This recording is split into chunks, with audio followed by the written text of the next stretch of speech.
guys, I'm Ash and welcome back to the All Boxing Podcast.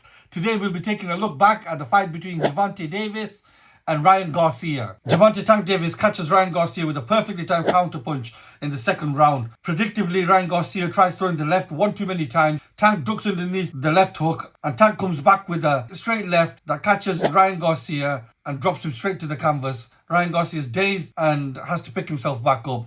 In the next several rounds, Tank Davis dominates the fight, controlling the pace of the fight, and then eventually in the seventh, catches Garcia again with a perfectly timed counterpunch, but this time targets the body and the liver and causes a delayed reaction from which Ryan Garcia just cannot continue. Let's take a closer look at the rounds. The first round, there's really not much happening. There's not many punches thrown. Both fighters are keeping their distance.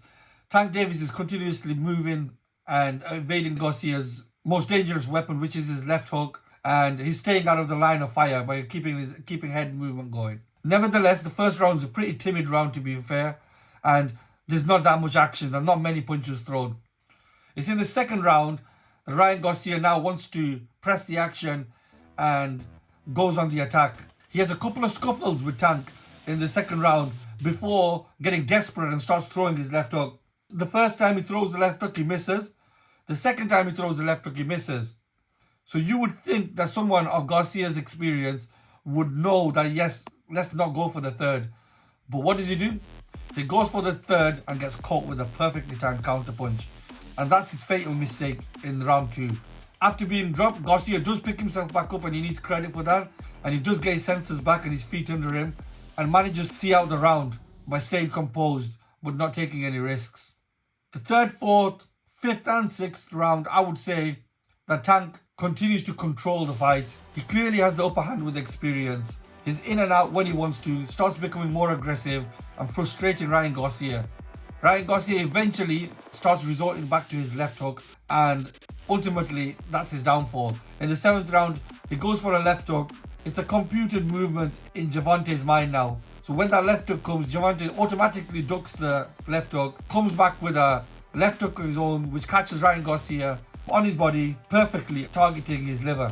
With these liver shots, there's usually a delayed reaction and that's exactly what we get. Ryan Garcia shows a delayed reaction and drops to the ground and just can't get back up. And that's the end of the fight. Gervonta Davis is named the winner. Now, you know when a boxer's got experience is when he starts doing moves that Floyd Mayweather does. In the first and second round, what Tank does is he negates Ryan Garcia's jab by pouring at him. This puts Ryan Garcia off from throwing his jab. But not only that does he do that, Tank keeps a really wide stance. If you look at this, he's got a really wide stance. He keeps pouring at Ryan Garcia, but not only does he pour to kind of put Ryan Garcia off his jab, he's also leaning forward and pouring at him. So what he does is he creates an illusion that he's within range. And as soon as Ryan Garcia attempts to throw anything, he pulls back and he's out of range again. And he continues to do this, and Ryan Garcia just seems to fall for it over and over and over again, and there's nothing effective to counter it. And that's the start of Ryan Garcia's downfall in this fight. Tank Davis controls the distance. Being a smaller fighter, you would expect him to be on the opposite end of the distance, with Ryan Garcia controlling the distance and staying out of range. Ultimately, Ryan Garcia had the wrong game plan. His game plan was to come out and follow Tank around, which was the complete wrong approach. Tank, on the other hand, did exactly what he had to. He pretended to stay in range when he wasn't in range, and when he needed to, he got in close. Instead of attacking and going for the head, which is the predictable move, he kept going for Ryan Garcia's body to slow him down. He started computing Ryan Garcia's moves. Soon as he figured out the timings, he counted every single punch that he could, and he caught Ryan Garcia in the seventh with a devastating liver shot, and that's all she wrote. However, do I think it's the end of Ryan Garcia? No, not at all. Ryan Garcia's got one thing that all boxing fans, purists and new fans alike, love, and that's the speed. He's a showman. He's got a huge social media following, and he has blistering speed. Blistering speed is exciting, bottom line. You know, the Manny Pacquiao's and the Amir Khans have always managed to draw a crowd, even after losses, is because of this speed. They're exciting to watch.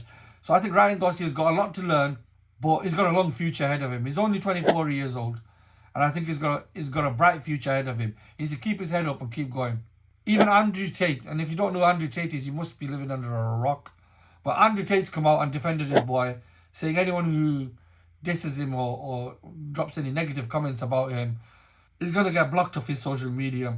Fair play to him. He's a fighter. He's got a fighting background and he gets it. He doesn't like the keyboard warrior culture, and I get that. So he's just, I think, sticking up for a fighter who's taken his first ever loss. And like I said, Ryan Garcia's got nothing to be ashamed of. He lost to a great champion. I think Tank Davis currently is at his peak. Some of the movements he did, and once he got the timing, and I almost think that the two counter punches that he caught Garcia with, I don't think Tank Davis knows about it himself.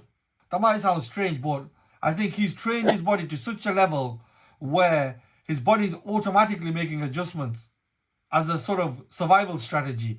So when the left hook came and he was ducking underneath, he was ducking the following punches as well.